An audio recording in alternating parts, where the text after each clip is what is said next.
बसले आहेत. आपण सर्वांनी त्यांचं स्वागत करायचं आहे. सगळ्यांच्याकडे स्वागत करूया. चौथ्या पुष्पाच्या अध्यक्षस्थानी आदरणीय डॉक्टर मनोहररावजी अडसूळ काटोल यांच्या अध्यक्षतेखाली हे चौथं पुष्प या ठिकाणी गुंफलं जाणार आहे.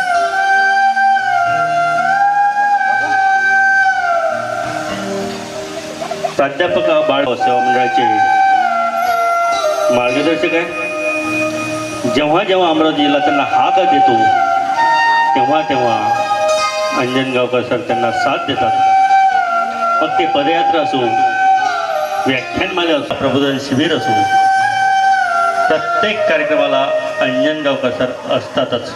नव्हे तर त्यांच्या उपस्थितीशिवाय ही व्याख्यानमाला या अमरावती जिल्हा महानुभाव ग्रामीण समाजाचा कार्यक्रम पूर्णच होऊ शकत नाही.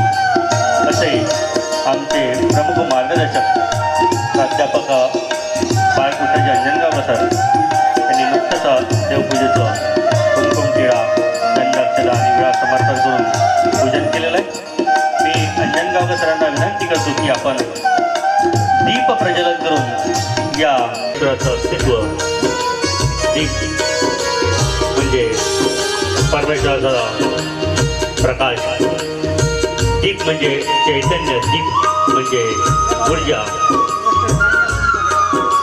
दीप म्हणजे पारदर्शकता, दीप म्हणजे ओजस्विता, दीप म्हणजेच आपलं सर्वस्व.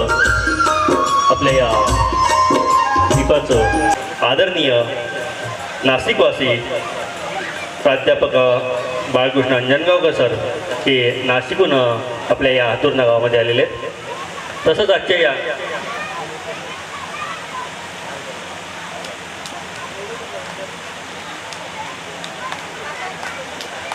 डॉक्टर मनोहररावजी अडसूळ सर सुद्धा या चौथ्या पुष्पाचे अध्यक्ष आहेत. आपण पाहुण्यांचं कुमकुम टिळा आणि शाल श्रीफळ देऊन स्वागत करूया. आजच्या या चौथ्या पुष्पाचे प्रमुख मार्गदर्शक व्याख्याते प्राध्यापक श्री बाळकृष्ण अंजनगावकर सर यांचं स्वागत करण्याकरता मी विनंती करतो अजय भाऊ पांडव यांना स्थान देण्याचं काम करावं.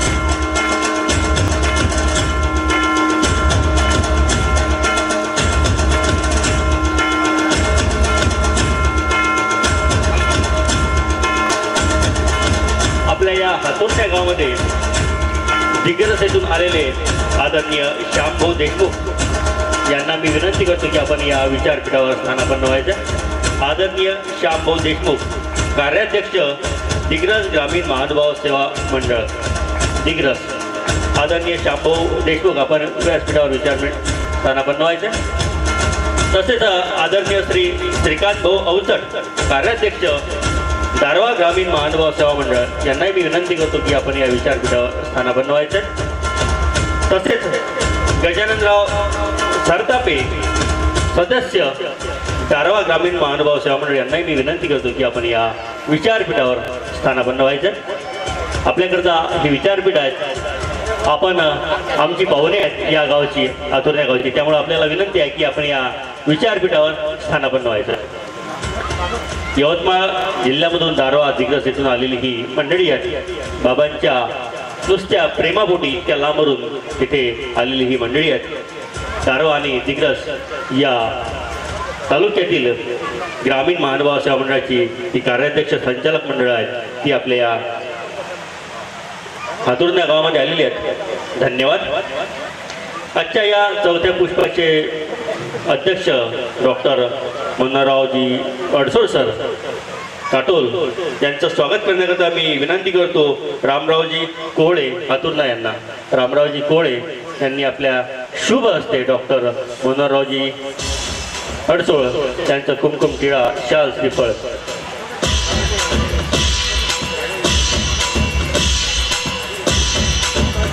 रमेशरावजी राऊत, आदरणीय रमेशरावजी राऊत यांना विनंती करतो की आपण डॉक्टर मनोहररावजी अडसळ यांचं स्वागत करायचं आहे.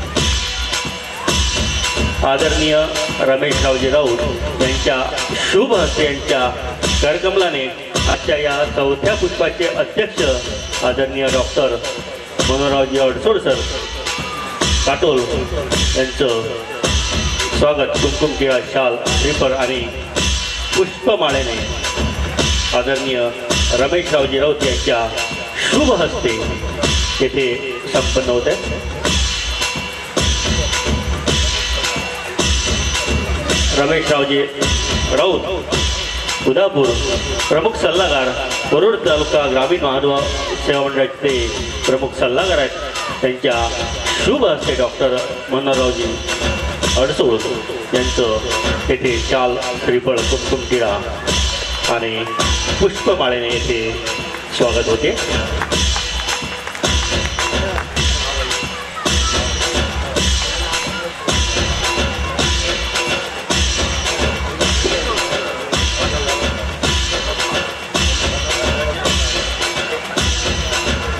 विचारपीठावर स्थानापन्न असलेले आदरणीय श्यामभाऊजी देशमुख यांच्या स्वागताकरता मी विनंती करतो आदरणीय चंद्रकांतजी वळसकर. आदरणीय चंद्रकांतजी वळसकर आपण आपल्या शुभ हस्ते दिग्रस ग्रामीण महानुभाव सेवा मंडळाचे कार्याध्यक्ष आदरणीय श्यामरावजी देशमुख यांचं स्वागत घ्यायचे. स्वागत आदरणीय चंद्रकांतजी वळसकर भाऊजी यांच्या शुभ हस्ते ते संपन्न होते.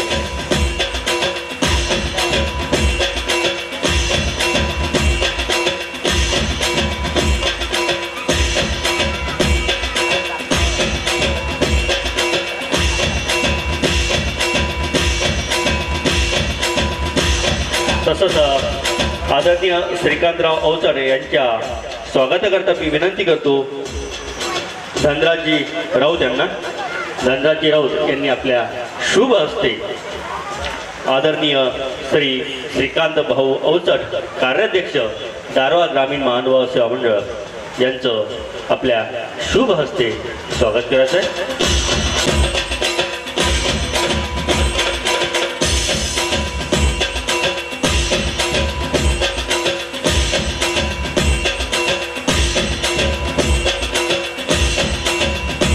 तसंच या विचारपीठावर स्थानापन्न असलेले आदरणीय गजाननराव सरतापे सदस्य दारवा ग्रामीण महानुभाव सेवा मंडळ सुद्धा आपल्याला स्वागत करायचं आहे. आणि त्यांच्या स्वागताकरता मी विनंती करतो आदरणीय रमेश भाऊ पांडव यांना. रमेश भाऊ पांडव आपण आपल्या शुभ हस्ते या ठिकाणी टाळ्या संपन्न होत आहे. आपण टाळ्यांच्या गजरात पुन्हा पाहुण्यांचं स्वागत करायचं आहे. टाळ्या टाळ्या टाळ्या टाळ्या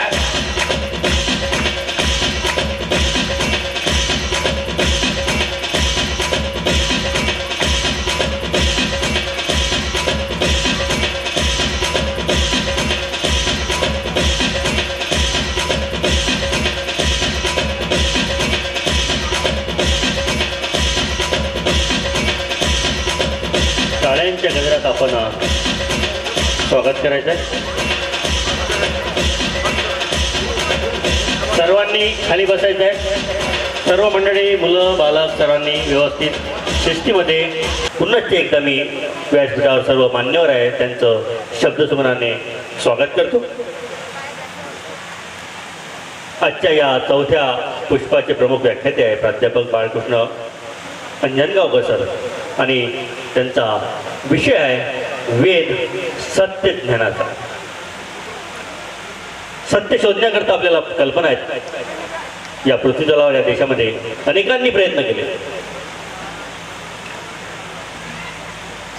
जीसस ख्राइस्ट म्हणतात की मैं ईश्वर की संतान हूँ.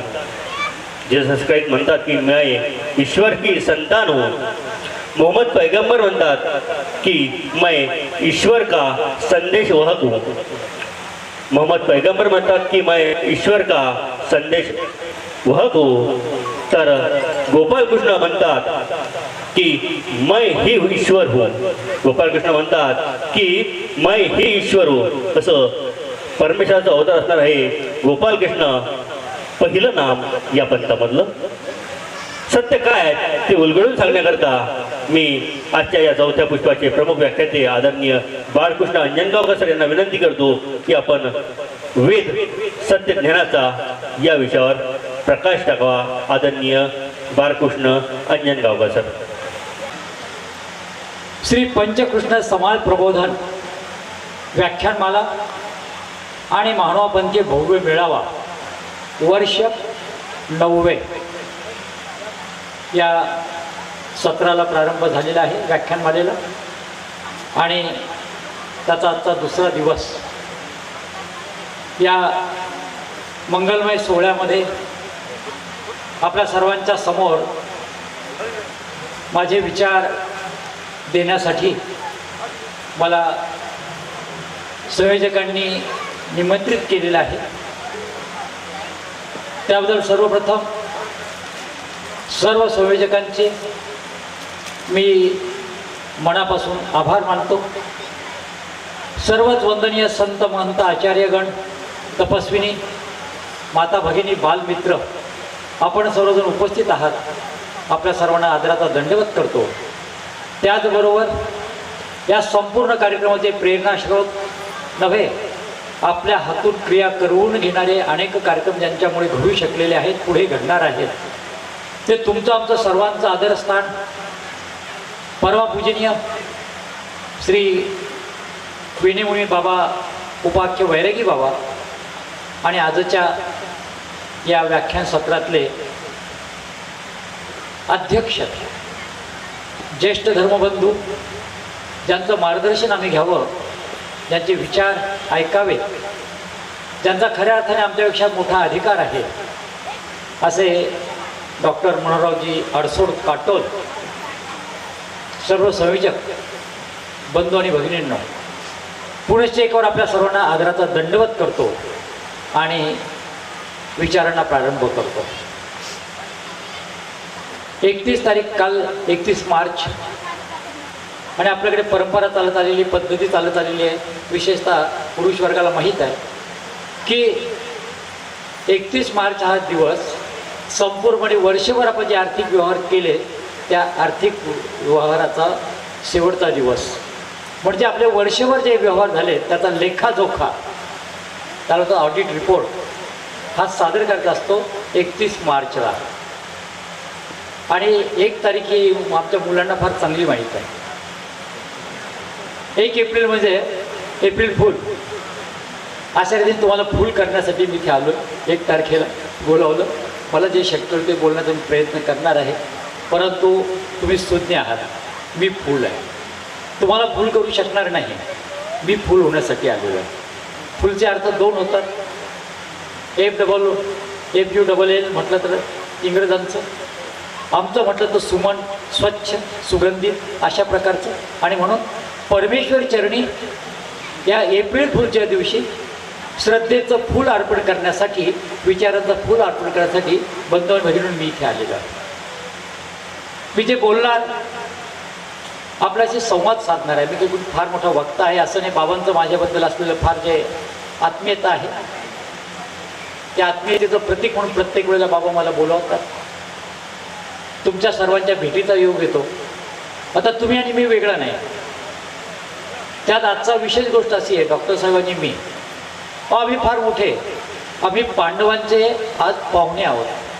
पांडवांचे पाहुणे म्हणून साधी गोष्ट नाही. पांडवां घरी पाहुणा एकच, तो म्हणजे भगवान श्रीकृष्ण, ज्याचं चरित्र सगळं तुम्ही ऐकलं.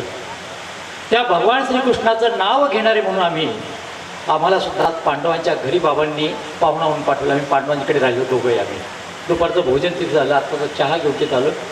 काय पांडवांकडे जाण्याला मिळणं सामान्य गोष्ट नाही आहे. कारण पांडव हे दुर्योधन, कौरव यांच्या दृष्टीने सामान्य होते नव्हे, त्यांना शत्रू वाटत होते.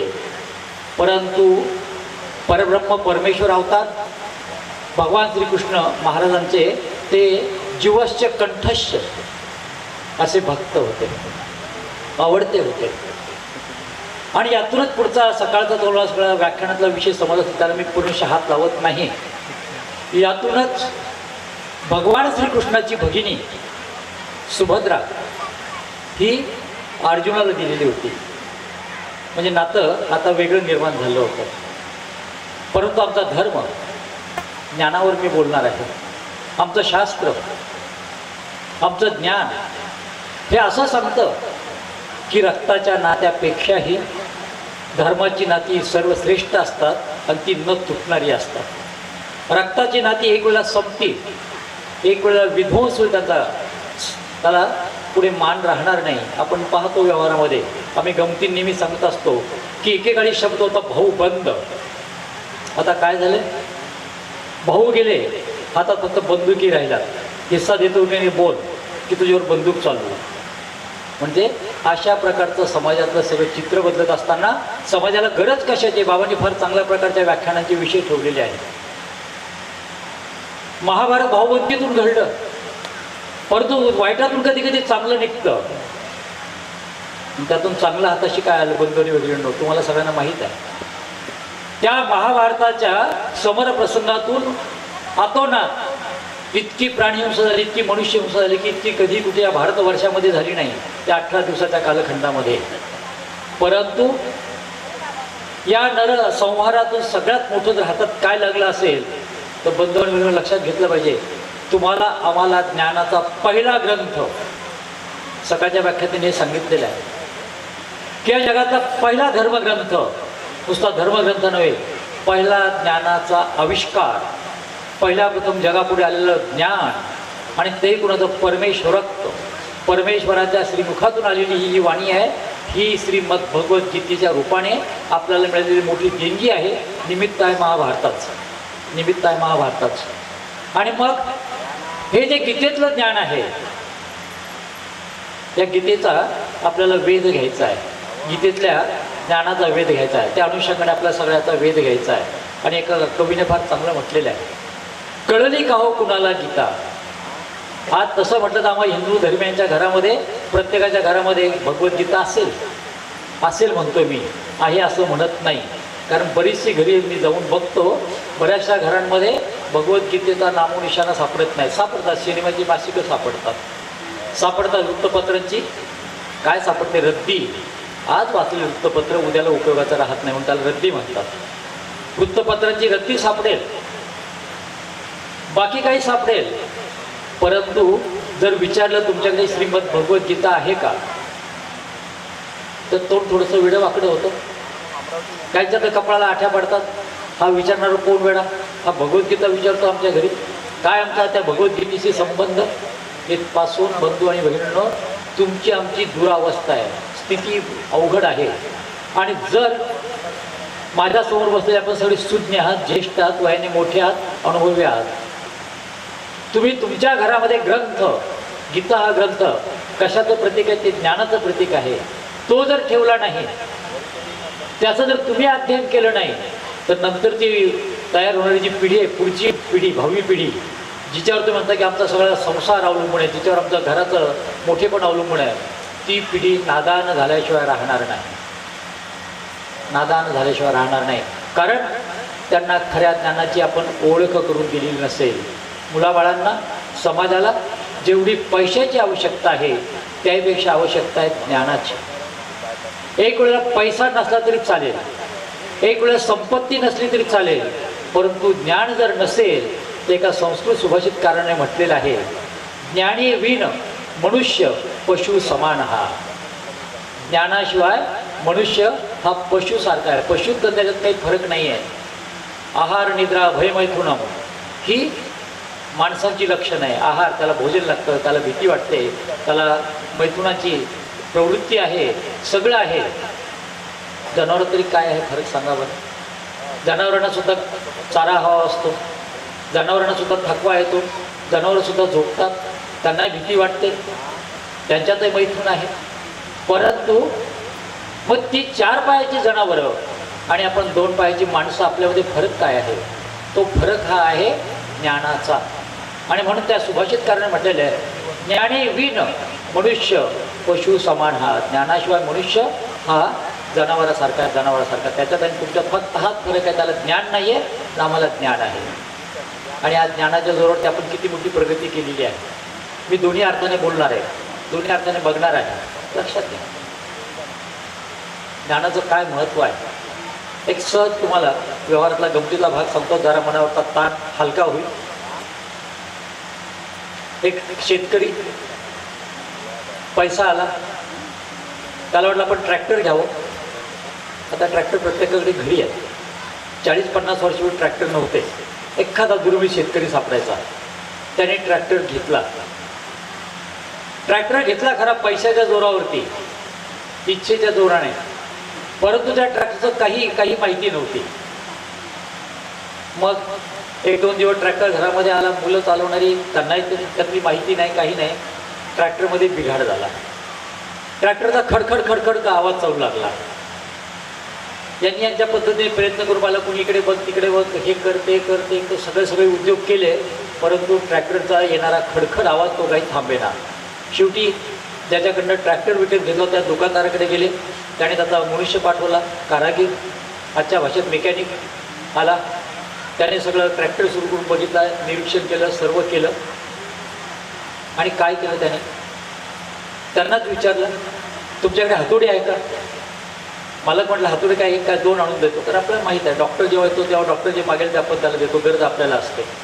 ट्रॅक्टर दुरुस्त करायचा होता, लगेच 2 हातोड्या तयार झाल्या. त्याने ट्रॅक्टरचं जे कव्हर होतं मशीनचं ते उघडलं. त्या ट्रॅक्टरच्या कव्हरला वाक आला होता, ते वाकलं होतं आणि त्यामुळे खडखड आवाज येतो. त्याने त्या ठिकाणी नेमके 2 टोले मारले हातोडीचे. वाकलेला भाग दुरुस्त झाला, बंद केलं, ट्रॅक्टर सुरू केला. पंखा जिथे अडकून खडखड आवाज करत होता तो फॅन, तो काय अडके ना, अगदी दुरुस्त झाला. पद्धतशीर सगळ्यांनी टाळ्या वाजवल्या. मालकाने विचारलं, तुझी फी काय झाली भाऊ, तुला काय द्यायचं? तो म्हणाला मला 500 रुपये पाहिजे. हसायला लागले. मालक म्हणतो वेडा झाला की काय, मला काय तू असा समजतो का अज्ञान? हां, तू आला, फक्त ट्रॅक्टर उघडला आणि काय नाही, इकडे तिकडे पाहिलं, 2 टोले मारले आणि 500 रुपये मागतोस. तो जाणकार होता. तो म्हणाला पाटील, तुमच्या दृष्टीने मी 2 टोले मारले, सर्व केलं. तुम्हाला वाटतं मी 500 रुपये घेतले, माझा येण्याचा खर्च केला 200 रुपये, पण 300 रुपये मी याचे घेतले. नेमका टोला कुठे मारायचा आणि ट्रॅक्टरमध्ये नेमका बिघाड काय होता, आवाज कशामुळे येत होता हे तुम्हाला माहीत नव्हतं. ते ज्ञान मला होतं, ती माहिती मला होती. आणि त्याच्यामुळे ते टोला मारण्याचे पैसे नाही, ते पैसे आहेत माझ्या ज्ञानाचे, माझ्या स्वतःच्या कौशल्याचे, मला असलेल्या माहितीचे. लक्षात घ्या बंधू, महत्त्व तुमच्याजवळ असलेल्या ज्ञानाला आहे. आणि आपण सर्वजण अशा प्रकारे एक काळ असा होता आपल्या महाराष्ट्रातला की ज्ञानापासून पूर्णपणे वंचित होतो, ज्ञानापासून पूर्णपणे वंचित होतो. मी त्याच्याकडे येणार आहोत. 12व्या शतकातला महाराष्ट्र आपण पाहणार आहोत. तत्पूर्वी आपल्याला अर्थ बघायचा आहे वेद सत्य ज्ञानाचा. शब्दाशी आपण जाऊया. ज्ञानाचं महत्त्व लक्षात आलं आजच्या उदाहरणामधून. बाळ आता राहू दे ना, ते काय करतो मे महिन्यात त्यासाठीच ना आपल्याला अजून सुरू व्हायचं आहे. आपण बघा किती अडकून पडलो, त्याचा दोष नाही आहे. ते मूल नेमकं काय करता याच्याकडे आपलं लक्षच नसतं. उलट आमच्या माता माहीत वाईट वाटून घेऊन भजनी नव्हती म्हणाल की प्रत्येक ठिकाणी असंच का बोलतात. मुलगा रडायला लागलं की हल्लीची आई काय करते, आई नाही म्हणत मम्मी काय करते, आपल्या पर्समधनं मोबाईल बाहेर काढते, त्याच्या हातात देते, त्याला सांगते घे गेम खेळ कर सुरू. म्हणजे मुलांना या मार्गाला नेण्याला कारणीभूत कोण आहोत, आपण आहोत. अरे सभेत जावं, संत महंतांच्या जवळ बसावं, थोरा मोठ्यांच्या जवळ बसावं, त्यांना काहीतरी विचारावं, ते जे सांगतील ते एक चित्ताने ऐकावं. हे जे संस्कार आहेत ते संस्कार आज आम्ही पूर्णपणे बांधून ठेवले. जशी भगवद्गीता बांधून ठेवली ना, बरेच जण म्हणतात सर आमच्याकडे गीता आहे बरं का, अतिशय कोडी चांगली फार चांगली आहे, येऊन पहा आमच्या घरी. विचारतो गीता कधी घेतली, आमच्या आजोबांनी घेतली. तुमच्या आजोबांनी घेतली, तुमच्या वडिलांनी घेतलेली गीता इतकी कोडी करकरीत कशी राहिली? उत्तर काय येईल याचं, भगवद्गीतेचं आम्ही पानसुद्धा उघडलं नाही. उलट भगवद्गीता घेतली, चांगल्या कपड्यात गुंडाळी, देव घरामध्ये ठेवली, पत्रम पुष्पम फलम तोयम गीतेवर अर्पण केलं. देवा तुझी भगवद्गीता तुलाच अर्पण, तुझं हे तू ज्ञान सांगितलं ना, परब्रह्म भगवान श्रीकृष्ण, श्री चक्रधर स्वामी, दत्ताय प्रभू, हे सगळं तुमचं तुम्हालाच अर्पण. मला याची गरज नाही. गरज आहे तुमच्याजवळ दिलं ना, तुमची वाचा. गोविंदप्रभू महाराज गीता वाचा, चक्रपाणी महाराज गीतेचं पारायण करा, श्रीचक्र स्वामी गीता तुमच्यासाठी, आमच्यासाठी आहे टी व्ही. आमच्यासाठी काय आहे? टी व्ही आहे. चालणाऱ्या सगळ्या मालिकांची नावं जर विचारून बंधून बहिणींनो इतके हात पुढे येतील की आम्ही थकून जाऊ ऐकण्याला. पण तुमच्याकडून मालिकांची नावं थकणार नाही. आपला प्रवाह कुठे जातो? आपण ज्ञानाकडे पाहतोय. वेद सत्य ज्ञानाचा आपल्याला आता वेद घ्यायचा आहे. वेद याचा अर्थ शोध घेणे, वेद याचा अर्थ आकर्षण. दोन वेद या शब्दामध्ये दोन शब्द अर्थ भरलेले आहेत. वेद म्हणजे आकर्षण, आणि नुसतं आकर्षण नाही तर त्याचा स्वीकार, ते घेणं, ते पाहणं, ते जवळ ठेवणं, त्याचा अर्थ आहे वेद. माहुणा पंथाचे पहिले आद्य आचार्य जे आहेत त्यांचं नाव आहे श्री नागदेवाचार्य. श्री नागदेवाचार्यांच्यासाठी एक उपाधी होती. ते ज्या घरी जात ना बंधूंनो हिरींनो, त्याची वाणी अशा प्रकारची गोड असायची, त्याच्या शब्दात एवढं सामर्थ्य असायचं, इतका गोडवा असायचा. स्मृतीस्थळामध्ये वर्णन करणारे ज्ञानीय पुरुष होते. आणि जे ज्ञानीय पुरुष असतात त्या ज्ञानीय पुरुषांच्या वाचेला, त्या ज्ञानीय पुरुषांच्या आचरणाला, त्या ज्ञानीय पुरुषांच्या प्रत्येक कृतीला एक वजन प्राप्त झालेलं असतं, एक महत्त्व प्राप्त झालेलं असतं. आणि आद्य नागदेवाचे आचार्य जे होते ते संपूर्ण मानवपांताचे पहिले आचार्य, आचरणशील, ज्ञानवंत, अतिशय भक्तिभाव श्रद्धाभाव भरलेले. आणि त्यामुळे ते ज्या घरात जात ना भिक्षेला दारापुढे उभे राहत, परंतु त्याचा तो भिक्षा हा शब्द जर कानावरती पडला ना तर मातेचं स्तन पिणारं लेकरू सुद्धा दूध पिता पिता ते स्तन सोडून द्यायचं मातेचा आणि त्या शब्दाकडे आकर्षित होतं, पाहत बसायचं. आणि त्यातून त्यांना उपाधी पडलेली वेदवंती नागदेवाचार्य. कसे? वेद लावणारे. अरे ज्या बाळाला काही समजत नाही, ज्याला काही नाही, त्याला सुद्धा आकर्षण निर्माण करणे, त्याला सुद्धा आपल्या आवाजाने आपल्याकडे ओढून घेणारे. वेद या शब्दाचा अर्थ तो आहे ओढून घेणे, आकर्षित करणे. मग आपल्याला शोध घ्यायचा आहे. कोणत्या? वेद घ्यायचा आहे. कशाचा? सत्य ज्ञानाचा. वेद घ्यायचा म्हणजे आपल्याला परिचय करून घ्यायचा आहे त्याचा, एका अर्थाने. आणि म्हणून आता आपण बघूया वेद शब्द. वेद म्हणजे आकर्षण, वेद म्हणजे आत्मसात करण्याची तीव्र जिज्ञासा. आणि एकदा ज्याला तो वेद लागला, तो ज्याचा वेद लागला असेल त्याच्यापासून कधी वेगळा होत नाही. श्री नागदेवाचार्यांना आमच्या स्वामीचं दर्शन घडलं. नाशिक जिल्ह्यामध्ये असलेलं सिन्नर नावाचं गाव आहे. त्या सिन्नर नावाच्या गावामध्ये त्यावेळेला आजही तो मठ आहे. त्याला म्हणतात त्या राजाने बांधलेला, भिल्लम नावाच्या राजाने बांधलेला पाषाणाचा मठ. त्या भिल्लम मठाच्या स्थानी आमचे स्वामी आसनस्थ होते. आणि स्वामी तिथे आसनस्थ असताना नागदेवाचार्य आले. अगोदर भेटे झालेली नव्हती, फक्त स्वामींकडे पाहत राहिले. श्री चांगदेव राऊळ या नावाने त्यांना वेध लावला होता. इतके आकर्षित होत राहिले की स्वामी म्हणतात, अहो आत या, तुम्ही माझ्या दर्शनाला आलात, तुम्ही माझ्या भेटीला आलात. तेव्हा आचार्य म्हणतात, जी जी निवालो जी, जया कारणे ज्याच्या भेटीसाठी मी जालन्यापासून पायी चालत चालत सुमारे 250 किलोमीटरचं अंतर कापत कापत या तुमच्या सिन्नरच्या भिल्लम मठामध्ये आलेलं आहे. आज माझी तृप्ती झाली. ज्याचा मला वेध लागला होता, ज्याचं मला आकर्षण निर्माण झालं होतं, त्या परमेश्वर अवताराचं दर्शन झालं. माझं जीवन कृतार्थ झालं. आणि नागदेवाचार्यांचं जीवन तेव्हापासून बदललं. अगोदरचे दरोडी करणारे, अगोदर सामान्य असा म्हणून मानले गेलेले असे ते ब्राह्मण पुत्र नागदेवाचार्य नंतर मात्र इतके बदलले, इतकं ज्ञान त्यांनी संपादन केलं की त्यांना महानुभावांचं आद्य आचार्य हे पद मिळालं. प्रत्यक्ष स्वामींनी दिलं. का? केवळ ज्ञानाच्या जोरावरती. आणि यासाठी शब्द आहे स्मृतीस्थळामध्ये. इथे महानुभावांची थोडीशी मंडळी जाणकार आहेत, म्हणजे उपदेशी वर्ग, बाकी तुम्ही सर्वजण नाहीत, पण तरी तुम्हाला हे सहज लक्षात येण्यासारखं आहे की श्री नागदेवाचार्यांनी अशा प्रकारचं ज्ञान आत्मसात केलं. स्वामींच्या जवळ राहून अशा प्रकारचे त्यांचा तो स्थित्यंतर झालं, बदल झाला की त्यांचं चरित्र ज्यामध्ये लिहिलेलं त्या ग्रंथाचं नाव आहे स्मृतीस्थळ. हा 12व्या शतकातला ग्रंथ. या स्मृतीस्थळामध्ये म्हटलेलं आहे, घडिले मढिले आचार्य पदाला योग्य केले. भगवान श्री चक्र स्वामींनी या नागदेवाचार्यांना घडलं, मढलं. घडणे म्हणजे आकार देणे, मढणे म्हणजे अलंकृत करणे आणि आचार्यपदाला योग्य करणे. हा सगळा बदल नागदेव नामे ब्राह्मण, ज्याचं नाव आयताक्षरी पहाटेच्या वेळेला नाही, रात्रीला सुद्धा घरामध्ये लहान मुलं भीतीने थरथर कापत. जर ते मूल झोपत नसेल, आई म्हणायची बघ झोपतो की नाही, की त्या नागदेवाला बोलव. अशा प्रकारचा प्रचंड दहशत निर्माण करणारा हा ब्राह्मण पुत्र. परंतु स्वामींच्या सहवासात आला, हातातलं शस्त्र टाकून दिलं, हातामध्ये शास्त्र घेतलं, ग्रंथ घेतला, भगवद्गीता ग्रंथ घेतला, पूर्णपणे परिवर्तन झालं. तर तुम्ही असं म्हणाल की भगवद्गीतेने तर अर्जुनाला सांगितलं तू युद्ध कर, आणि इथे तर याच्यामध्ये बदल केला. गीतेतलं ज्ञान आपण पाहतो. गीता भगवान श्रीकृष्णाने कुणाला सांगितली, का सांगितली तुम्हाला माहीत आहे. यदा यदाही धर्मस्य ग्लानिर्भवति भारत अभ्युत्थानम धर्मस्य तदात्मानां सृजाम्यहं परित्राणाय साधूनां विनाशाय च दुष्कृतां धर्म संस्थापनार्थाय संभवामी युगे युगे.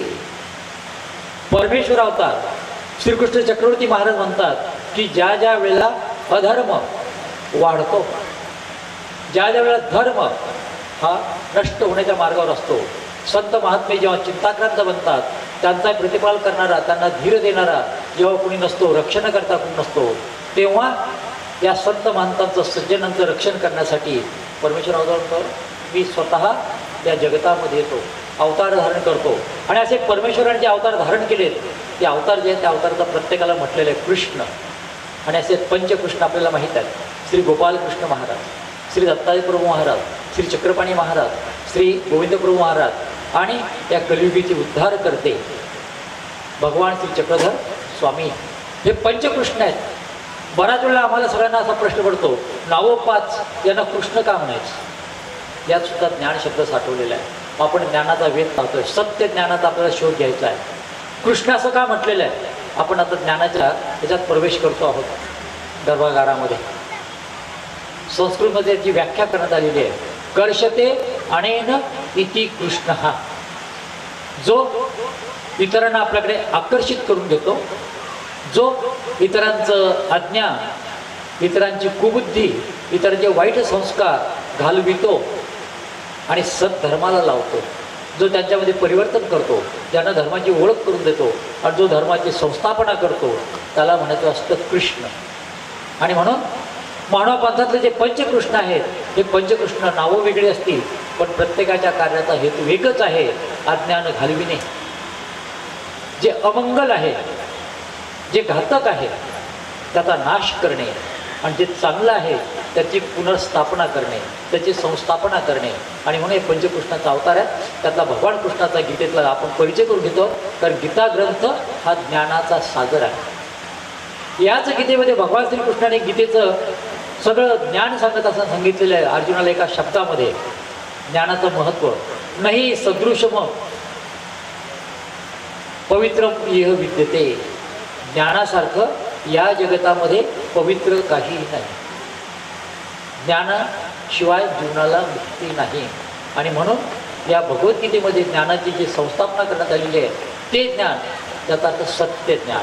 आपल्याला प्रत्येकाला सत्य जाणून घेण्याची इच्छा असते. आता वेद बघितला आपण, ज्ञानाचं थोडक्यात महत्त्व बघितलं. ज्ञान हा आपला पूर्णपणे परिवर्तन करणारा आहे. ज्ञान हे आपल्या जीवनाचं साधन आहे. ज्ञानाशिवाय आपल्याला काही शक्य नाही. ज्ञान आहे तर आपण आहोत, ज्ञान नसेल आपल्यामध्ये काही बदल नाही आहे. अगदी व्यवहाराचं सांगायचं झालं तर बंधूंनो बहिणींनो, प्रत्येकाला जो त्याचा व्यवसाय करतो त्या व्यवसायाची माहिती असावी लागते, त्याला त्याचं ज्ञान असावं लागतं. इथे डॉक्टर साहेब बसलेले आहेत, ते योग्य उपचार करू शकतील, योग्य औषधी देऊ शकतील, नव्हे त्यांचा तो अधिकार आहे. त्यांना वैद्यकीय शास्त्राचं ज्ञान आहे. परंतु ते बाहेर गेले आणि त्यांच्या जागेवरती मी बसलो आणि माझ्याकडे जर कुणी आला आणि मला म्हणाला की मला पोटाला फार मोठा त्रास होतो आहे, तर जरा औषधी देता का, आणि मी जर भलतं औषध दिलं तर जुलाब सुरू व्हायचे. अज्ञानातले प्रकार असतात. ज्ञान हे असं असतं, माणसाला परिपूर्णत्वाकडे नेणारं असतं. वैद्यकीय शास्त्र वेगळं, त्याचा जाणता वेगळा, त्याचा तो मान वेगळा. तिथे माझ्यासारखा अज्ञानी असून चालणार नाही. उद्या एखादा शेतकरी आहे, त्या शेतकऱ्याला शेतीचं जे ज्ञान आहे ते शेतीचं ज्ञान वकिलाला सुद्धा नसणार. लक्षात घ्या, शेतकरी सामान्य नव्हे. समोर माता भगिनी बसलेल्या आहेत. एकदा भगिनीनं माझं सांगणं आहे तुम्हाला, घरात प्रयोग करून पहा. एक दिवस तुमच्या यांना स्वयंपाक करण्याला सांगा. तुमच्या स्वयंपाकाला जे नावं ठेवतात ना, स्वयंपाक बिघडला, तुला येतच नाही, तुला तुझ्या आईवडिलांनी काही शिकवलंच नाही, तिला नातू झालेले असतात तरी आता आपलं ते टुनटुन चालूच असतं, तुला तुझ्या आईवडिलांनी काही शिकविलंच नाही, तुला स्वयंपाक येतच नाही, मग तू एवढा मोठा कसा काय झाला, आत्तापर्यंत जगला कसा काय, तिने जर तुला खाऊ घातलं नसतं तर तू काय केलं असतं. तरी पण सवय जात नाही. मग त्याच्यावरती प्रयोग एकच, एक दिवस तुम्ही तुमच्या यांना स्वयंपाक करण्याला सांगा आणि त्यांनाच खाण्याला सांगा. मग तुम्हाला अनुभव येईल की दुसऱ्या दिवशी ते आपण होऊन म्हणतील, तुझ्यासारखा स्वयंपाक करणारं मला जगात कुणीही भेटलेलं नाही.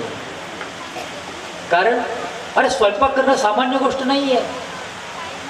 फोडणी कशी द्यायची, त्याच्यात जिरे कसे टाकायचे, त्यात लसूण कसा टाकायचा, त्यात धनं कसं टाकायचं, त्याच्यामध्ये मिरची किती टाकायची, फोडणी कधी द्यायची. एकदा मी स्वयंपाकाला सुरुवात केली, म्हटलं मी तुम्हाला पत्नीला म्हटलं तुला चांगल्या प्रकारे पिठलं करून बघतो म्हटलं. म्हणजे ठीक आहे तुमची इच्छा. मी काय केलं, कढई घेतली, कढईमध्ये पीठ टाकलं, चून त्याला म्हणतात, आणि गॅस केला मोठा. तेवढ्या वेळ काय करतात म्हटलं पिठलं करायचं. म्हणजे आधी फोडणी द्यावी लागते, पाणी टाकावं लागतं, वरून ते चून सोडावं लागतं. तुम्ही उलटा प्रयोग केला म्हणे, आधीच गरम केलं पीठ, ते रवा तयार होईल म्हणे, त्यातून दुसरं काही निर्माण होणार नाही. म्हणजे स्वयंपाक करणं ही सुद्धा सामान्य गोष्ट नाही. बंधू मिळणं, ज्ञानाचं महत्त्व जीवनामध्ये काय असतं हे व्यवहारातून मी तुम्हाला सांगतो. प्रत्येकाला अनुभव आहे, प्रत्येकाला अनुभव आहे. म्हणून म्हटलेलं की ज्ञानाशिवाय तुम्हाला पुरतं नाही, पण हे झालं ज्ञान व्यवहारातलं. हे जगात मिळू शकतं, अनुभवातून मिळू शकतं. आई मुलीला शिकवू शकते, वडील मुलाला शिकवू शकतात, पण यापेक्षाही एक ज्ञान वेगळं आहे. आता आपल्याला ज्ञानाकडे यायचं आहे, सत्य ज्ञान. आतापर्यंत जे बघितलं, वैद्यकीय म्हणा, शेतीविषयक म्हणा, स्वयंपाकातलं म्हणा, त्याला काय म्हणतात इंग्रजीमध्ये, स्वयंपाक करण्याची जी कला असते तिला काय म्हणतात सर? Referee, recipe. हां, रेसिपी ही सुद्धा वेगळी कला आहे. आणि मग अशा प्रकारचं हे जे असतं याला म्हणतात सामान्य ज्ञान. हे व्यवहारातलं ज्ञान आहे. यापेक्षा याला म्हटलेलं आहे माहिती, सर्वसाधारण माहिती. पण आता आपल्याला याचं ज्ञान, परंतु कोणतं? सत्य ज्ञान. आता सत्याची आपल्याला व्याख्या बघावं लागेल. सत्य म्हणजे काय? सत्य हे असं असतं, ते त्रिकाल बाधित असतं. भूत, भविष्य आणि वर्तमान हे तीन काळ आहेत. या तीनही काळांना, भूतकाळामध्ये त्याचं ते स्वरूप, वर्तमान काळात ते स्वरूप आणि भविष्य काळात सुद्धा ते स्वरूप, त्याला बाध येत नाही, त्याच्यामध्ये फरक पडत नाही, त्याच्यामध्ये कोणत्या प्रकारचं परिवर्तन होत नाही. ते त्रिकाल बाधित सत्य असतं, अबाधित असतं. त्याच्यावरती परिणाम होतो. सत्य याला म्हणतात की ज्याचं स्वरूप, जे सांगितलं जाईल, जे माहिती आपल्यापुढे प्रतिपादन केलं जाईल, त्याच्या स्वरूपामध्ये कधी बदल होत नसतो, ते बदलत नसतं. त्याला म्हणतात सत्य. आणि म्हणून सत्याची व्याख्याच अशी आहे की सत्य हे अपरिवर्तनीय आहे, त्याच्यामध्ये कोणत्या प्रकारचा बदल होत नाही.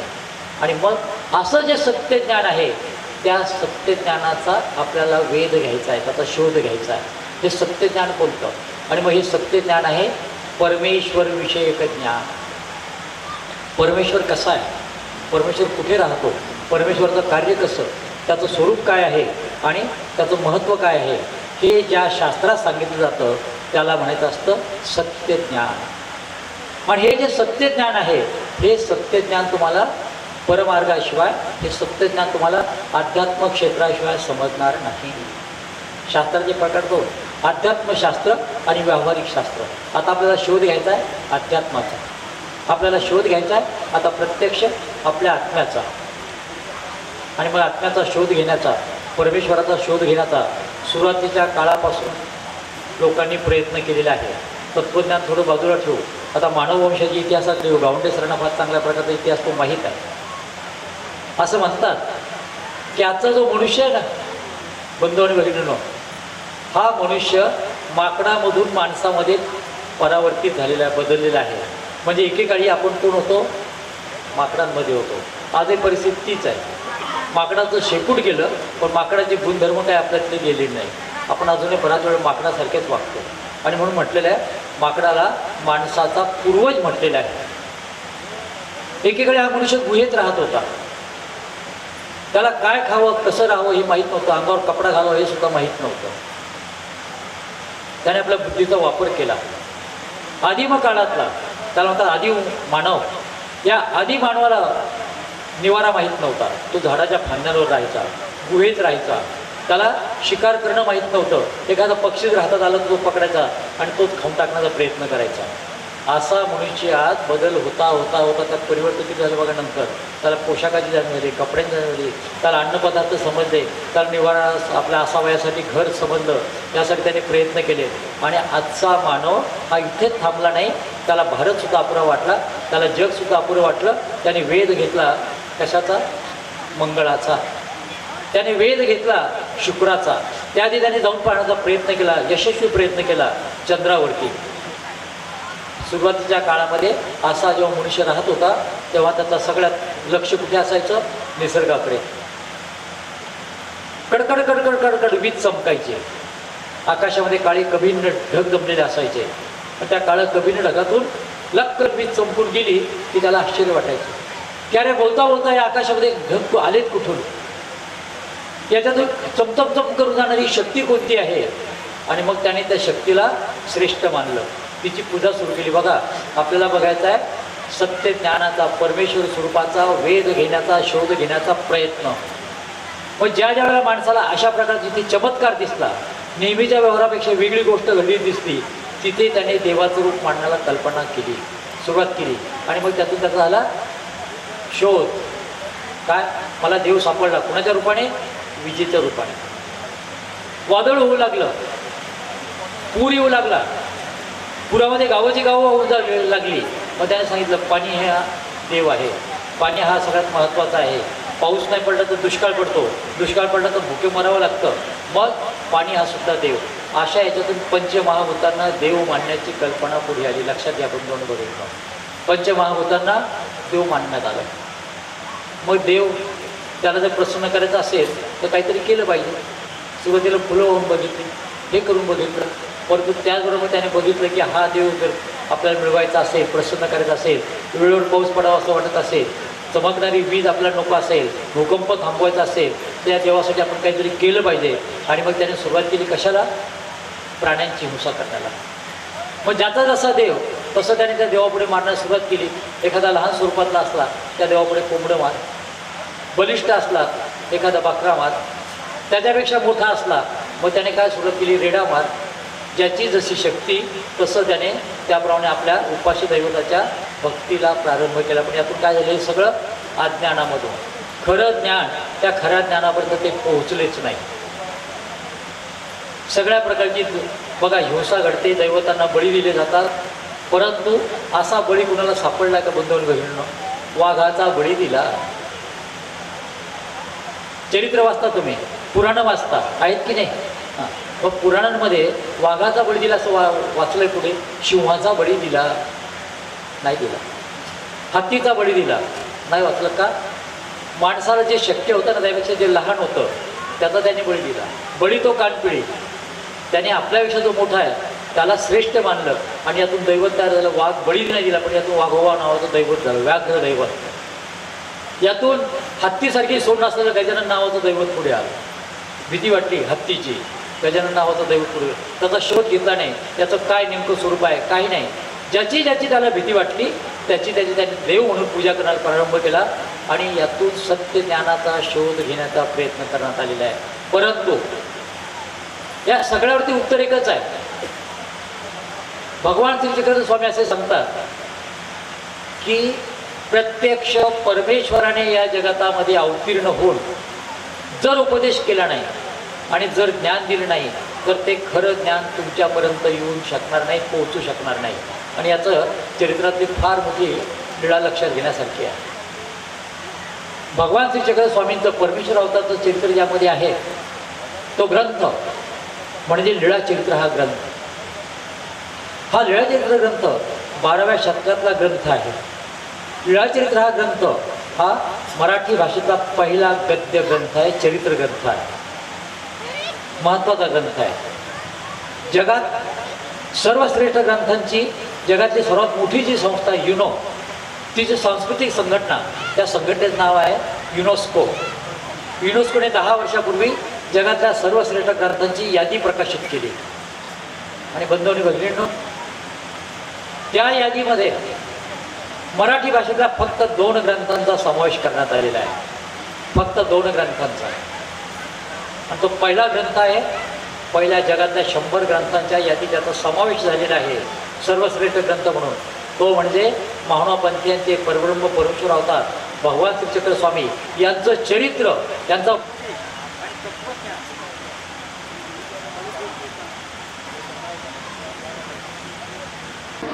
मराठी भाषेतला पहिला गद्य ग्रंथ,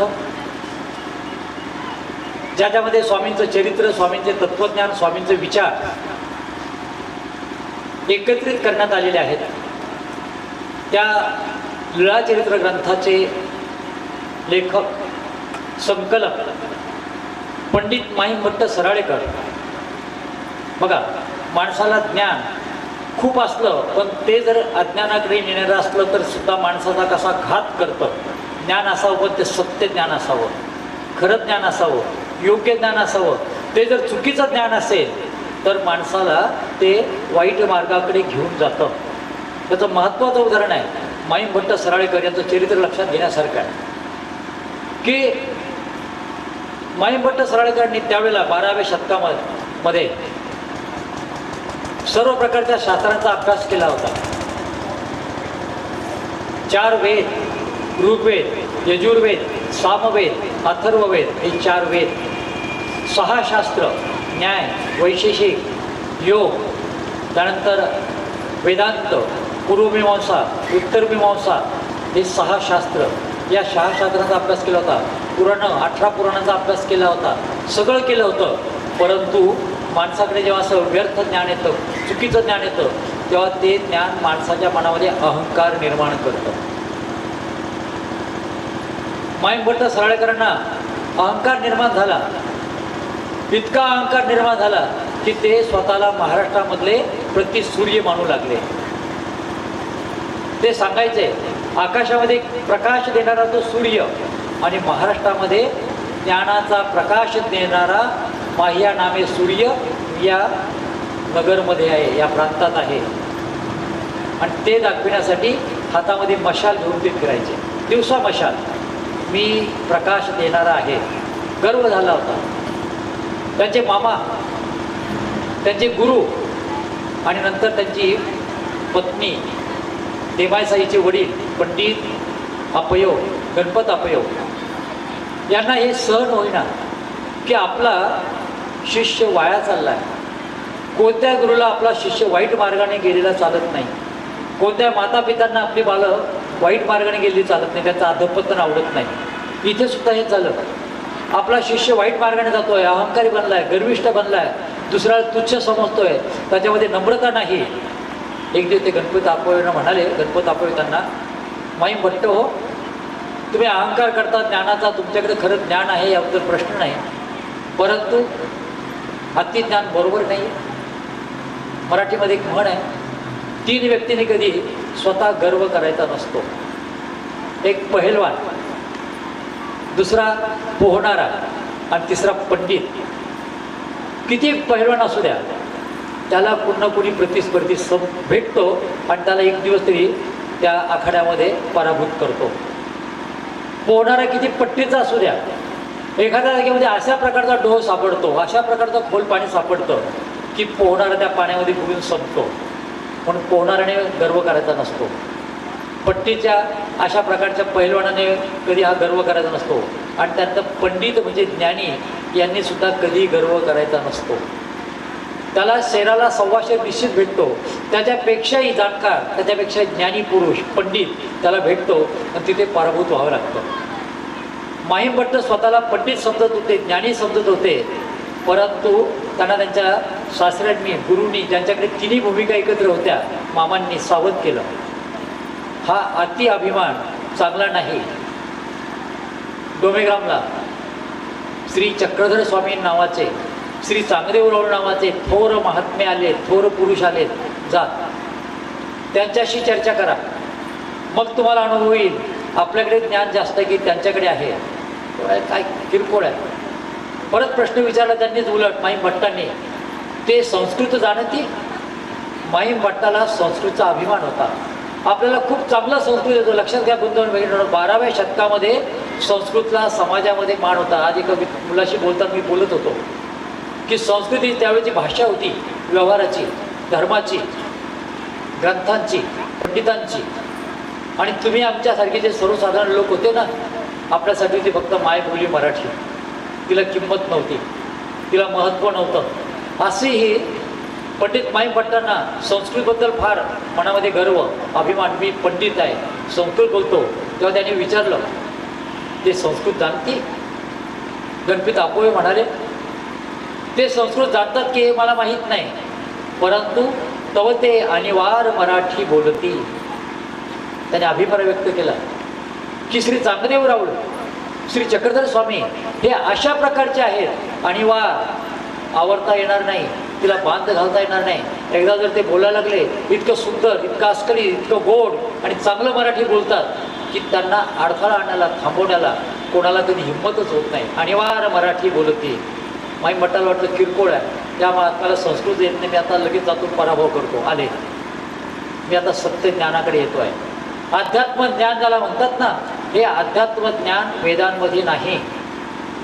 अध्यात्म ज्ञान हे परिपूर्ण रीतीने वेदांनी सांगितलेलं नाही. तसं असतं तर मग नेतू म्हणती तुझं गोविंद. माझ्यासमोर चांगले प्रवचनकार बसले, कीर्तनाचे जाणते बसले, बिडकर दादा. त्यांना संपूर्णपणे वारकरी संप्रदायाचा फार जवळून परिचय आहे. हे वाक्य त्यांच्या परिचयातलं आहे. नेतू म्हणती तुझं गोविंद रे. न येतोय, न येती, नेती. हा तो नाही, हा तो नाही. कशाचा वर्णन करा? परमेश्वर त्याप्रमाणे नाही. परमेश्वर हा दगडाप्रमाणे नाही, परमेश्वर हा वाऱ्याप्रमाणे नाही, परमेश्वर हा नदीप्रमाणे आहे, परमेश्वर हा विजेप्रमाणे नाही, परमेश्वर वेदात सांगितलं त्याप्रमाणे जीवाप्रमाणे नाही, ब्रह्मस्वरूप नाही. परमेश्वर हा त्या पलीकडचा आहे. आणि म्हणून वेदाचे जे अभ्यासक ते म्हणतात, नेती म्हणती तुझं गोविंद रे. गोविंद म्हणजे परमेश्वरा, तू असा आहे की तुझ्या पुढे सगळ्यांनी हात टेकले, तुझं वर्णन करण्याला सगळे अपुरे पडलेले आहेत. आणि त्या परमेश्वराचा अनुभव काय असतो, त्या परमेश्वराचं ज्ञान काय असतं, ते सत्य ज्ञान जाणून घेण्याच्या दृष्टीने आता माहीम भट्ट निघाले होते श्री चक्रधर स्वामीच्या भेटीला. पण मनामध्ये अहंकार होता, मनामध्ये गर्व होता. सोबेग्रामला सगळ्या प्रकारचं सकाळच्या वेळेला स्वामींचं पूजन झालेलं होतं. भक्त मंडळी बसलेली होती आणि भक्त मंडळी बसलेली असताना तिथे हे गेले. शास्त्रातला नियम असा आहे, बाबा सांगतात, आपण ऐकतात की संत महात्म्यांच्या पुढे आपण नम्र होऊन बसावं. प्रश्न जर विचारायचे असतील तरी गीतेमध्ये सांगितलेलं आहे प्रश्न कसे विचारायचे, ज्ञान कसं घ्यायचं. तद विद्येनं, परिपातेनं, परिप्रश्नेनं, सेवया. नम्रतापूर्वक गुरुच्या पुढे जायचं असतं, त्याला दंडवत घालायचा असतो, त्याला विनंती करायची असते, मला तुम्ही शास्त्र सांगता का, मला तुम्ही ज्ञान देता का. आणि मग ते प्रसन्न होऊन जे सांगतील ते खरं ज्ञान. इथे पंडित माहीम भट्ट आले, स्वामींना नमस्कार सुद्धा केला नाही. का? एवढे शेकडो पंडित विद्वान लोक बसले, त्या गावातले महाजन बसले. आणि मग त्यांच्या समोर जर मी या महात्म्याला नमस्कार केला तर लोक म्हणतील माहीम भट्ट एवढा किरकोळ माणूस त्या महात्म्यांना नमस्कार करतो, माझी किंमत काय राहिली. नुसता छातीला हात लावला बसते. स्वामींनी ओळखलं हे प्रकार जरा अवघड आहे, फार मोठं याच्यावरती विकाराचं ओझं आहे, अहंकाराचं ओझं आहे. आता हे ओझं उतरावं लागेल. स्वामींनी प्रश्न केला, बघा खरं ज्ञान कसं येतं, इथून आलेलं आपल्याला शास्त्र बघायचं आहे. स्वामींनी प्रश्न केला, आपण आलात माझ्याकडे? हो म्हणे. मग चर्चा करा ना. पण तुम्ही कशासाठी बसलेत? संसार का टाकला? चर्चा करण्याचं, सगळं ज्ञान देण्याचा अधिकार तुमच्याकडे आहे. पण तरी ते म्हणतात काही आत्मप्रतीती आहात, तुम्हाला स्वतःचा काही अनुभव आहे का ज्ञानाबद्दलचा? मग त्यावेळेला वैदिक ज्ञानाच्या आधारे ते माहीम भट्ट म्हणतात, कर्म की कर्मा तो ज्ञानोदय होय, ज्ञानोदयात अंतःकरण शुद्ध होय. आणि अंतःकरण शुद्ध झालं की परमेश्वराची किंवा जीवाला मुक्तीची प्राप्ती होते. संपलं म्हणून त्याला वाटतं मी फार मोठं शास्त्र सांगितलं, कर्म करायचं. कर्मामुळे काय होतं, आपलं अंतःकरण शुद्ध होतं. शुद्ध अंतःकरणामध्ये ज्ञान येतं. ज्ञान आलं की आपल्याला मोक्षप्राप्तीचा उपाय सापडतो आणि आपण मोक्षाला जातो. इतकं सोपं आहे म्हणे. आणि तरी तुम्ही मला प्रश्न विचारता. मग स्वामींनी प्रश्न केला, कर्म किती प्रकारची बघा. आता ज्ञानचर्चा पाहतो आपण. ज्ञान कसं केलं, स्वामींनी कशा प्रकारे माई भट्टाला ज्ञान देण्याला प्रवृत्त केलं, तयार केलं. त्याला प्रश्न केला, कर्म किती प्रकारचे. म्हणजे कर्म दोन प्रकारचे, एक नित्य कर्म, एक नैमित्तिक कर्म. नित्य म्हणजे नेहमी करायचे. आता हे सगळं ब्राह्मणांसाठी बरं का, वैदिक धर्मियांसाठी आहे. आपल्याला तेही काहीच नव्हतं. आपल्याला फक्त एकच माहीत होतं त्यावेळेला 12व्या शतकातल्या एखाद्या जायचं, दगडाला शेंदूर लावायचा, त्याच्यावर तेल टाकायचं, एखादं कोंबडं न्यायचं, ते मारायचं, झाला आमचा धर्म. त्यापुढे काहीच माहीत नव्हतं आपल्याला. नमस्कार घालणे माहीत नव्हतं, देवाची पूजन अर्चने माहीत नव्हतं, तोंडाने कशाचा उच्चार करत ते माहीत नव्हतं, काही नाही. त्यावेळेस हा 12व्या शतकातला सर्वसामान्य समाज हा पूर्णपणे अज्ञानात होता, नव्हे अज्ञानात ठेवला गेलेला होता. खऱ्या परमेश्वर ज्ञानापासून तो वंचित होता. आणि म्हणून 12व्या शतकामध्ये असलेल्या महाराष्ट्रातल्या सगळ्या समाजाला नव्हे, संपूर्ण भारतीयांना खऱ्या ज्ञानाचा परिचय करून देण्याचं पहिलं महत्त्वाचं कार्य कुणी केलं असेल, सत्य ज्ञानाचा वेध घेण्याचं पहिलं कार्य कुणी केलं असेल तर ते भगवान श्री चक्रधर स्वामींनी केलेलं आहे. हे लक्षात ठेवलं पाहिजे. सर्वसामान्य लोकांना, ज्यांना संस्कृत येत नव्हतं, ज्यांना काही फारसं समजत नव्हतं, कष्ट करत होते, नव्हे स्त्रियासुद्धा अतिशय उपेक्षित होत्या. स्त्रियांना मठमंदिरं बंद होती, स्त्रियांनी वेद ऐकू नयेत अशी बंधनं होती. जर ऐकलं कुणी तर त्यांना प्रायश्चित्त घ्यावं अशा प्रकारची बंधनं होती. अशा काळामध्ये भगवान श्री चक्रधर स्वामींनी एका बाईला सांगितलं, पुढे मी ते सांगणार, तिचं नाव प्रल्हाद बाई. डोमेग्रामला ती बसलेली होती. सर्वसाधारण तिला स्वामी म्हणतात, बाई देवो जाणा. या अशिक्षित स्त्री, गरीब म्हातारी, ते म्हणते जी मला देव काय माहीत, मला देव काय समजतो नाही म्हणे. तरी पण बाई देव जाणा. तिच्यातली नम्रता जागी झाली. बघा, माणसाला शिक्षणच पाहिजे असं नाही आहे, नम्र.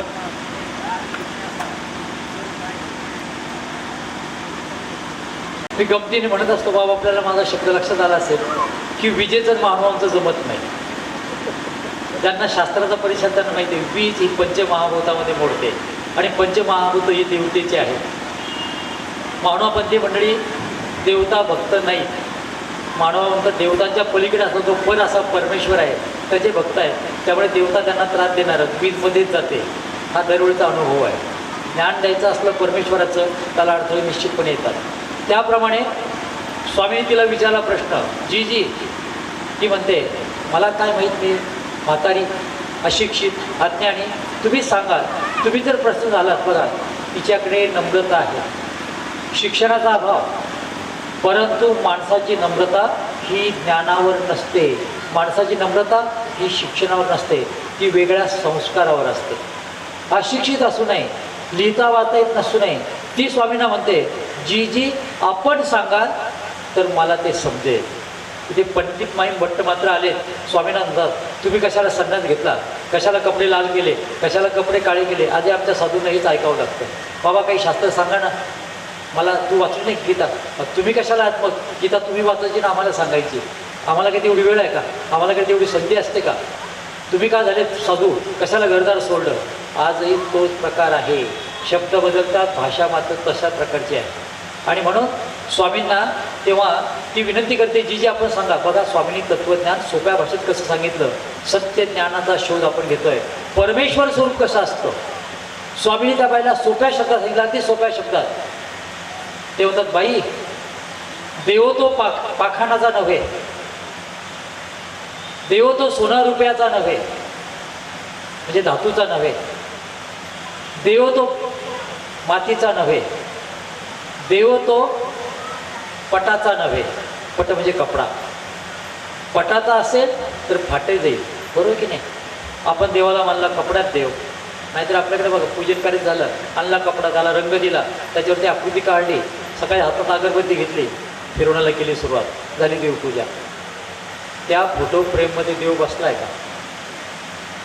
12व्या शतकात स्वामींनी अज्ञान घालवलं आहे. देव पटाचा नव्हे, पटाचा असेल कपडा फाटेल, झिजेल, मलिन होईल. देव पाखाणाचा नव्हे, देव पाषाणाचा नाही आहे. सत्य ज्ञानाचा शोध आहे. सोप्या शब्दात आमच्या स्वामींनी एका अशिक्षित महिलेला सांगितलेलं आहे, देव पाखाणाचा नव्हे. आजही आपल्या मनात ते अज्ञान आहे.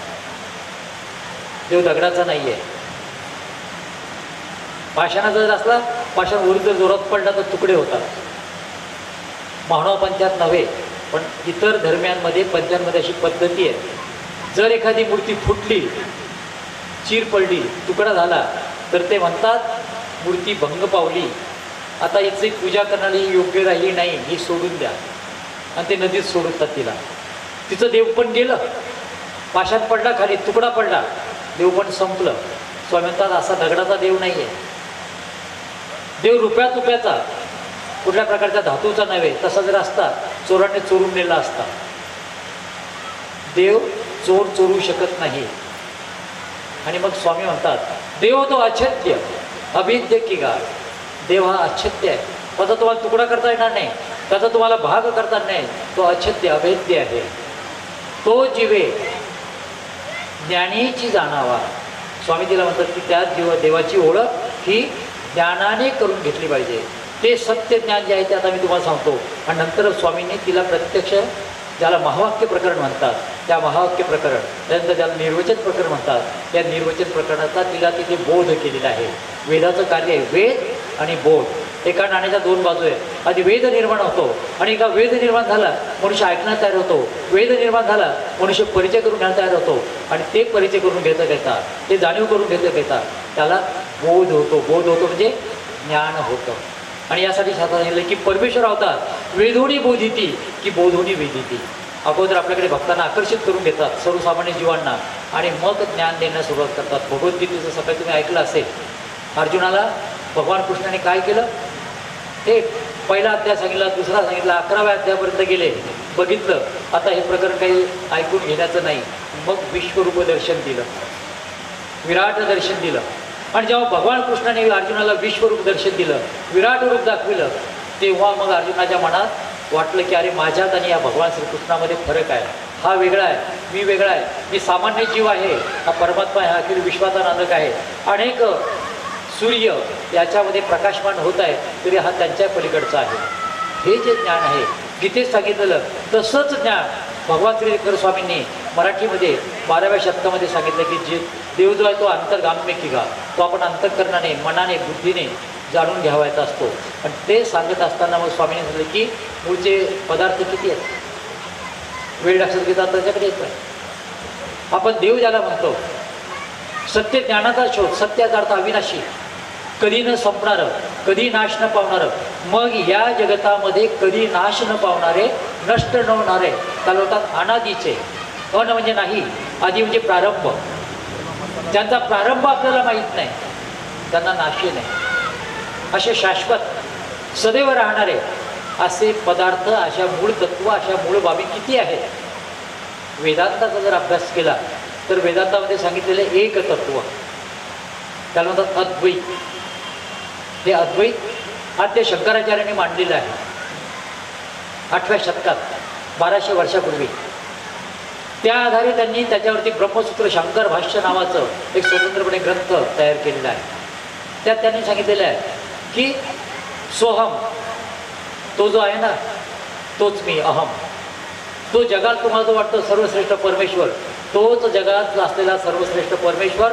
शंकराचार्य म्हणतात अहम, तोच मी आहे.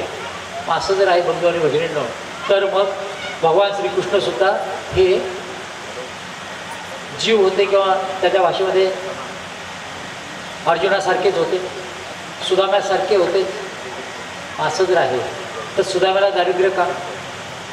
सर्वांमध्ये जर सारखं तत्व आहे, कृष्णात तत्व सारखं, अर्जुनात तत्व सारखं, सुदाम्यामध्ये तत्व सारखं, दुर्योधनामध्ये सारखं, मग दुर्योधनाची बुद्धी वाईट का व्हावी? सुदाम्याला दारिद्र्य का यावं? आणि इकडे भगवान श्रीकृष्ण तर सुवर्णाची द्वारा होती, सुवर्णाची संपूर्णपणे नगरी, विश्वाचा तो मालक. याने आपल्या करंगळीच्या एका बोटावरती, हाताच्या बोटावरती प्रत्यक्ष तो काय आहे म्हणजे जीव आणि देव, जीवात्मा आणि परमात्मा याच्यामध्ये फरक आहे. हा फरक स्वामींनी लोकांना तेव्हा समजावून सांगितला. जीव आहे, जीव वेगळा, देव आहे, देव वेगळा. तुम्हाला जे वेगळे चमत्कार दिसतात, पृथ्वी, आप, तेज, वायू, आकाश, जी पंचमहाभूत आहेत त्याला म्हणतात प्रपंच. हा प्रपंच जड आहे, त्याला जाणीव नाही. आणि म्हणून सांगतो लक्षात घ्या नेहमी, त्याला कशी जाणीव नाही आहे. तुमच्या घरामध्ये वीज आहे, त्या विजेचं तुम्ही बिल भरता. ती वीज घरात येण्यासाठी तुम्ही खर्च केलेला आहे. तुम्ही 10 वर्ष 5 वर्ष विजेचं बिल नियमितपणे भरत राहिले आणि एका दिवशी जर विजेच्या फ्यूजवर तुमचा हात पडला, वायरवर हात पडला, तर ती वीज हा विचार करेल का, याने आत्तापर्यंत माझ्यासाठी एवढे कष्ट घेतले, त्याने मला घरात आणलं, बिल भरलं, माझं सांभाळलं, त्याला शॉक देऊ नये. विजेला स्पर्श झाला की वीज तुम्हाला शॉक दिल्याशिवाय राहणार नाही, तुम्हाला संपल्याशिवाय राहणार नाही. ही अबोध आहे, तिला बोध नाही, तिला येतो आहे. आदिमतत्व, मूळची तत्व, अविनाशी, ज्याला ज्याचा आधी अंत नाही, अशा प्रकारचं सर्वश्रेष्ठ तत्व म्हणजे ते परमेश्वर तत्व, ज्याने संपूर्ण विश्वाची निर्मिती केलेली आहे. दुसरं आहे जीवतत्व, जे तुमच्या आमच्यामध्ये आहे. आणि या जीवतत्वाला एक नाही, दोन नव्हे, अनेक जन्म घ्यावे लागतात. 84 लाख प्रकारचे जन्म जीवात्माला घ्यावे लागतात. तुम्ही आम्ही माणसाच्या रूपाने आहोत बंधू आणि भगिनींनो, परंतु आपल्या दरवाजापुढे असलेलं जनावर, त्यालासुद्धा शक्ती आहे, त्यालासुद्धा प्राण आहे, त्यालासुद्धा काहीतरी भावना आहेत, त्यालासुद्धा काही विचार आहेत. लावलेली झाडं, या झाडांमध्ये सुद्धा चेतना आहे. म्हणजे एका जीवात्म्याला एक नाही, दोन नाही, 86 लाख प्रकारचे जन्म घ्यावे लागतात. सोप्या शब्दात सांगायचं तर वर्गीकरण करण्यात आलेलं आहे. जलचर, भूचर, खेचर आणि उद्भिज. उद्भिज म्हणजे जमिनीतून वर येणारे झाडं, वेली, गवत वगैरे जे ते उद्भिज, हा जीवात्म्याचा जन्म आहे. जलचर, पाण्यात राहणारे मगर, कासव, त्याच्यानंतर मासे, असे जेवढे काय आहेत ना माशांचे प्रकार, हे सगळे जलचर, पाण्यात राहणारे. खेचर, ख म्हणजे आकाश, आकाशामध्ये संचार करणारे जेवढे पक्षी आहेत, ते सगळे पक्षी म्हणजे आपण कोण आहोत, जीवात्मे आहोत. चतुष्पाद प्राणी, जमिनीवर चालणारे, हे त्यातलेच आहेत. आणि म्हणून यांना म्हटलेलं आहे की हे सगळे जीवात्म्यांचे वेगवेगळे प्रकारचे आहेत. म्हणजे जीवात्मा अनेक जन्मांमधून फिरत असतो. जीवात्म्याला मर्यादा आहे. शंकराचार्य एवढं सगळं सांगितलं की तो परमात्मा आणि मी एकच आहे, अहम ब्रह्मास्मी, मीच ब्रह्म आहे. पण शंकराचार्यांना आपला मृत्यू टाळता आलेला नाही. जेवढे जेवढे थोर तत्त्वज्ञ होऊन गेले, शास्त्रज्ञ होऊन गेले, त्यांना आपला मृत्यू टाळता आलेला नाही. कारण जीवात्म्याला मृत्यू येतो, अटळ आहे. ज्याला मृत्यू आहे त्याला जन्म आहे, त्याला पुनर्जन्म, त्याला पुनर्जन्म घ्यावा लागतो. असे अनंत जन्म होतात. आणि मग ह्या अनंत जन्माचा अधिकारी हा जीवात्मा आहे. शिवाय जीवात्मा जेव्हा येतो तेव्हा तो कर्म करतो. तो जी कर्म करतो त्या कर्माचे लेप, त्या कर्माची बंधनं त्याला लागतात. एखाद्या मुलाने जर शाळेत गुन्हा केला, एखाद्या माणसाने जर चोरी केली, तर त्याला चोरीचा लेप लागला, त्याला तुरुंगात जाऊन पडावं लागतं, त्याच्यावरती गुन्हा दाखल होतो. शाळेत जर काही चूक केली, शिक्षकांकडे नोंद होते, हा मुलगा वाईट वर्तनाचा आहे, त्याला तो लेप लागला. तसं प्रत्येक जीवात्म्याला, प्रत्येक क्षणाक्षणाला असे अनेक प्रकारचे कर्माचे लेप लागतात. आणि मग हे कर्माचे लेप जर घालवायचे असतील तर स्वामी म्हणतात एके परमेश्वरी विन, एका परमेश्वराच्या शिवाय त्याचे लेप कोणी घालू शकत नाही. ही चर्चा कुठली आहे? डोमेग्रामची. डोमेग्रामला माईम भट्ट आणि स्वामींची जेव्हा चर्चा झाली होती सत्य ज्ञानाचा शोध घेण्याचा, जेव्हा माईम भट्टांनी प्रयत्न केला तेव्हा सत्य ज्ञान सांगितलं स्वामींनी स्पष्टपणे शब्दामध्ये, की अशा प्रकारे परमेश्वर अवताराचं जर तुम्ही सेवादास्य केलं तर ते सेवादास्य तुम्हाला तुमच्या कर्मातून सुटका देऊ शकेल. मग प्रश्न आला, परमेश्वर कधी येतो आहे जगतामध्ये? कारण तो माईम भट्ट साधा नव्हता. त्याने परमेश्वर कसा आहे? निर्गुण निराकार, त्याला आकार नाही आहे, हिरवा पिवळा कोणता रंग त्याला नाही आहे, त्याला कुठल्या प्रकारचं चव नाही आहे, त्याला कुठल्या प्रकारचं दृश्य नाही, तो अदृश्य आहे, तो अचिंत्य आहे, त्याची आपण कल्पना करू शकत नाही. मग असा अदृश्य, अचिंत्य, कुठल्या प्रकारचं रूप नसलेला, कुठल्या प्रकारचं गुण नसलेला असा परमेश्वर, त्याची आपल्याला सेवा कशी करता येईल? आणि जर तो दिसत नाही, त्याची जर आपल्याला माहिती नाही, तर मग आपण कोणतं सेवादास्य करणार, कोणत्या कर्मातून आपली मुक्तता करून घेणार? त्यावेळी मग स्वामी त्याला एक एक परमेश्वर अवताराची ओळख करून देतात. प्रत्यक्षात बघा कुठे आणलेलं आहे, या जगतामध्ये परमेश्वर अवतार धारण करतात. यासाठी ते पूर्वी प्रकरण जे आहे ते पूर्वी प्रकरण एकदा तुमच्यापुढे सांगितलं पाहिजे, जे उपदेश त्यांच्या लक्षात येईल. सृष्टीमध्ये कवणे करणे, परत लक्षात घ्या, सृष्टीमध्ये कवणे करणे मुंची येना एके परमेश्वरी विन. या जगतामध्ये एका परमेश्वराच्या शिवाय कोणीही तुमची कर्ममळातून जन्ममरणाच्या फेऱ्यातून सुटका करू शकत नाही. तो निर्वैव निराकारू असे. त्या परमेश्वराला आकार नाही, त्याला अवयव नाहीत, हातपाय नाहीत, काही नाही. तो निर्गुण आहे. पण त्याच्याकडे सगळ्यात मोठा धर्म आहे, परिकृपा वसे. जीवाबद्दल, या जगातल्या सगळ्या सृष्टीबद्दल त्याच्या अंतःकरणामध्ये कणव आहे. मातेला जसं आपल्या बालकाबद्दल कणव असते, प्रेम असतं, आत्मीयता असते, आणि मुलगं कसं जरी निघालं तरी आई आपल्या मुलाचा विचार करते, त्याची काळजी घेते, त्याच्यासाठी धडपडते, स्वतःला विसरते, पण मुलासाठी जगते. तसा परमेश्वरसुद्धा जीवासाठी, भक्तांच्यासाठी स्वतःचं स्थान जे आहे ते स्थान सोडतो. अवतरे, तो अवतार धारण करतो. आपुले सन्निधान दे, तो या जगतामध्ये येतो, आपला सहवास घडवून आणतो. परमेश्वर अवतार घेतला एका ठिकाणी राहत नाही, समाजामध्ये जातो, लोकांमध्ये जातो, त्यांना उपदेश करतो, त्यांना चांगला उपदेश करतो, त्यांचे वाईट विचार घालवतो. अवतरे, आपले सन्निधान दे. आणि ते दास्य मोचक, त्या परमेश्वराचं मानव रूपाने आलेला जो परमेश्वर अवतार आहे त्याचं जे दास्य केलं जाईल, त्याची जी सेवा केली जाईल, ती सेवा तुम्हाला मोचक आहे. पहिल्या दिवशी बाबांनी फार चांगल्या प्रकारची सुरुवात केली या विषयाची. दास्य आणि सेवा त्यातला फरक तुम्हाला सांगितलेला आहे. सुरुवात या व्याख्यानामध्ये फार सुंदर झालेली आहे.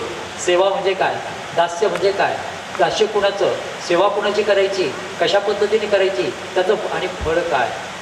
प्रत्येक गोष्टीला फळ असतं, प्रत्येक गोष्टीला काहीतरी प्राप्ती असते. मग परमेश्वराची जेव्हा आपण सेवा करतो, मग ते दास्य, त्याची केली सेवा मोचक.